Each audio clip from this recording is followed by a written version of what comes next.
Assalamualaikum warahmatullahi wabarakatuh. Teman-teman sekalian, salam jumpa dengan saya Mas Udin di channel YouTube Udin Juwana. Jangan lupa like, subscribe, share, dan komen. Pada video kali ini saya ingin membahas mengenai sejarah dari penanggalan kalender tahun Jawa. Mungkin dari teman-teman sekalian belum banyak yang tahu tentang sejarah dari kalender tahun Jawa.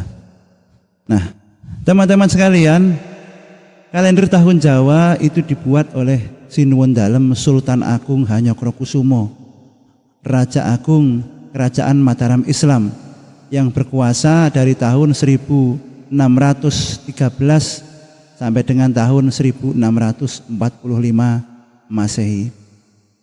Nah, di tahun 1633 Masehi yang bertepatan dengan tahun 1043 Hijriah, yang bertepatan juga dengan tahun 1555 Saka, Sinuwun Dalem Sultan Agung Hanyokrokusumo membuat satu penanggalan baru yang disebut dengan penanggalan kalender tahun Jawa.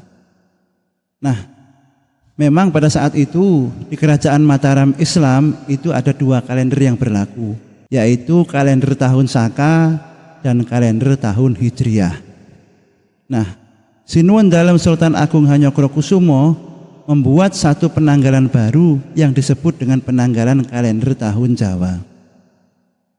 Nah, yang unik dari kalender tahun Jawa ini adalah angka tahunnya tidak dimulai dari angka tahun 1, tetapi langsung dimulai dari angka tahun 1555 karena meneruskan angka tahun Saka yang berlaku pada saat itu. Perbedaannya adalah kalau kalender tahun Jawa itu menggunakan sistem penanggalan Komariah yang perhitungannya didasarkan atas revolusi bulan mengelilingi bumi, sehingga jumlah harinya dalam setahun adalah 354 hari. Kalau kalender tahun Saka itu menggunakan sistem penanggalan Syamsiah atau penanggalan matahari yang perhitungannya didasarkan atas revolusi bumi mengelilingi matahari, sehingga jumlah harinya dalam setahun adalah 365 hari. Adapun bulan-bulan dalam kalender tahun Jawa jumlahnya 12, sama seperti kalender yang lain. Tapi keunikannya adalah kalender tahun Jawa, nama-nama bulannya ada kemiripan dengan kalender Hijriah. Kalau kalender Hijriah itu ada 12 bulan, nama-nama bulannya yaitu Muharram, Safar, Rabiul Awal, Rabiul Akhir, Jumadil Awal, Jumadil Akhir, Rajab, Sya'ban, Ramadan, Syawal, Dzulqa'dah, dan Zulhijjah. Sementara dalam penanggalan kalender tahun Jawa, nama-nama bulannya adalah Suro, Sapar, Mulut, Ba'do Mulut, Madilawal, Madilakir, Rejab, Ruwah, Poso, Syawal, Apit atau Selo, dan Besar. Kita bahas satu persatu ya. Kenapa nama bulannya kok sama atau hampir sama lah dengan penanggalan Hijriah. Dalam penanggalan Hijriah, bulan pertama adalah bulan Muharram.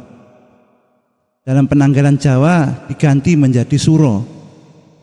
Kenapa? Karena di bulan Muharram itu ada peringatan hari Asyura tanggal 10 Muharram. Sehingga dalam penanggalan Jawa diganti menjadi Suro, diambil dari bahasa Arab Asyura. Yang selanjutnya dalam penanggalan Hijriah ada namanya bulan Safar. Dalam penanggalan Jawa diganti menjadi Sapar, hanya diplesetkan saja ya, tidak perlu kita bahas.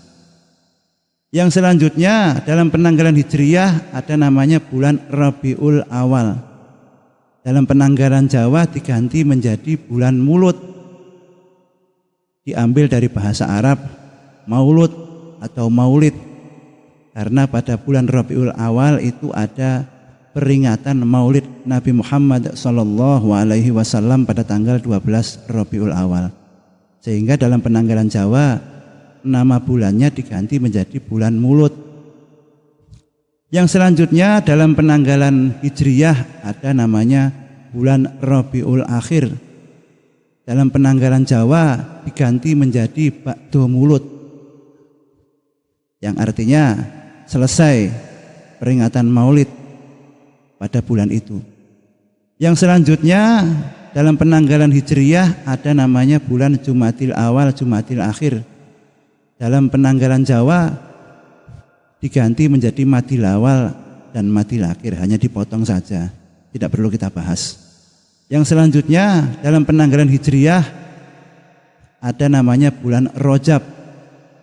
Dalam penanggalan Jawa diganti menjadi Rejab, yaitu juga sama, hanya diplesetkan saja, tidak perlu kita bahas. Yang selanjutnya dalam penanggalan Hijriyah ada namanya bulan Sya'ban. Dalam penanggalan Jawa diganti menjadi bulan Ruwah.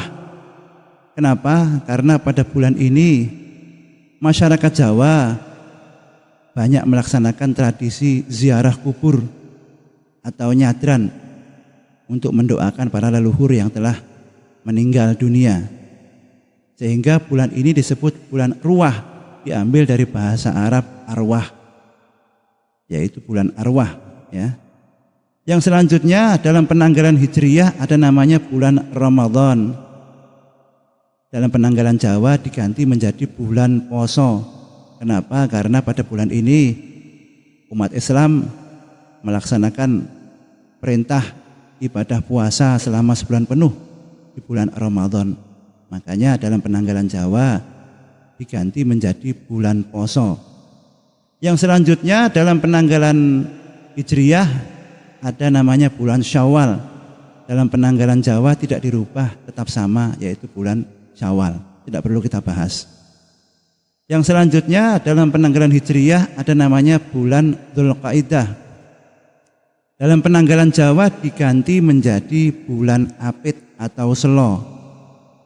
Kenapa? Karena bulan ini diapit 2 hari raya, yaitu hari raya Idul Fitri pada bulan Syawal dan hari raya Idul Adha pada bulan Dzulhijjah. Makanya bulan ini disebut bulan Apit atau bulan Selo, karena nyelo-nyeloni 2 hari raya tadi. Yang selanjutnya adalah bulan Dzulhijjah dalam penanggalan Hijriyah. Dalam penanggalan Jawa diganti menjadi bulan besar. Kenapa kok besar?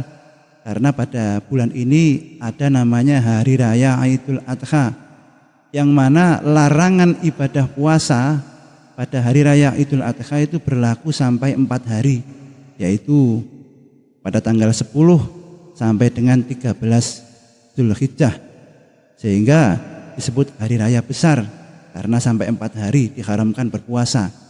Sementara kalau Idul Fitri hanya 1 hari saja, pas tanggal 1 Syawal itu diharamkan berpuasa. Dan juga di bulan besar ini atau Dzulhijjah dalam penanggalan Hijriyah itu ada peristiwa pelaksanaan ibadah haji di tanah suci Makkah, ya, yang merupakan kesempurnaan dari 5 rukun Islam. Dan juga ada perintah ibadah sunnah kurban menyembelih hewan pada hari raya Idul Adha. Nah, ini teman-teman sekalian sekilas mengenai sejarah dari kalender tahun Jawa yang ada kemiripan nama bulan-bulannya dengan kalender Hijriyah.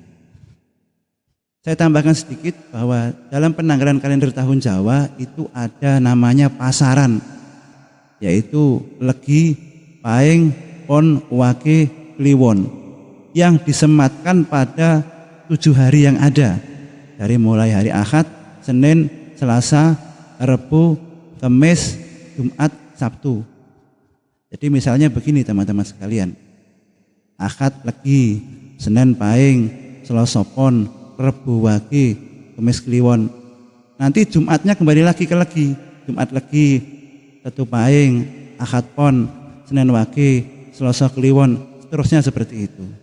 Jadi ini sekilas mengenai penanggalan dari kalender tahun Jawa. Saya review lagi ya supaya lebih mudah. Jadi saat video ini dibuat, penanggalan Masehi jatuh pada tahun 2025 Masehi. Penanggalan Saka jatuh pada tahun 1947 Saka. Penanggalan Hijriyah jatuh pada tahun 1447 Hijriyah. Dan penanggalan Jawa jatuh pada angka tahun 1959 tahun Jawa. Loh, kok ada perbedaan dengan tahun Saka? Katanya kan meneruskan angka tahun Saka. Tadi sudah kita sebutkan bahwa penanggalan kalender tahun Jawa itu meneruskan angka tahun Saka, tetapi sistem penanggalannya yang berbeda dengan tahun Saka. Kalau tahun Saka menggunakan sistem penanggalan Syamsiah yang jumlah harinya adalah 365 hari dalam setahun. Sementara kalender tahun Jawa menggunakan sistem penanggalan Qamariyah yang mana jumlah harinya adalah 354 hari dalam setahun, sehingga lebih cepat tahun Jawa ketimbang tahun Saka. Jadi angka tahun Saka sekarang ini ada di angka tahun 1947 Saka, sedangkan tahun Jawa sudah sampai di angka tahun 1959 tahun Jawa. Demikian apa yang saya sampaikan, kurang lebihnya mohon maaf kalau ada yang salah atau kurang dalam penyampaian saya. Silahkan tuliskan di kolom komentar. Terima kasih. Wallahul muwafiq ila aqwamit thoriq. Wassalamualaikum warahmatullahi wabarakatuh.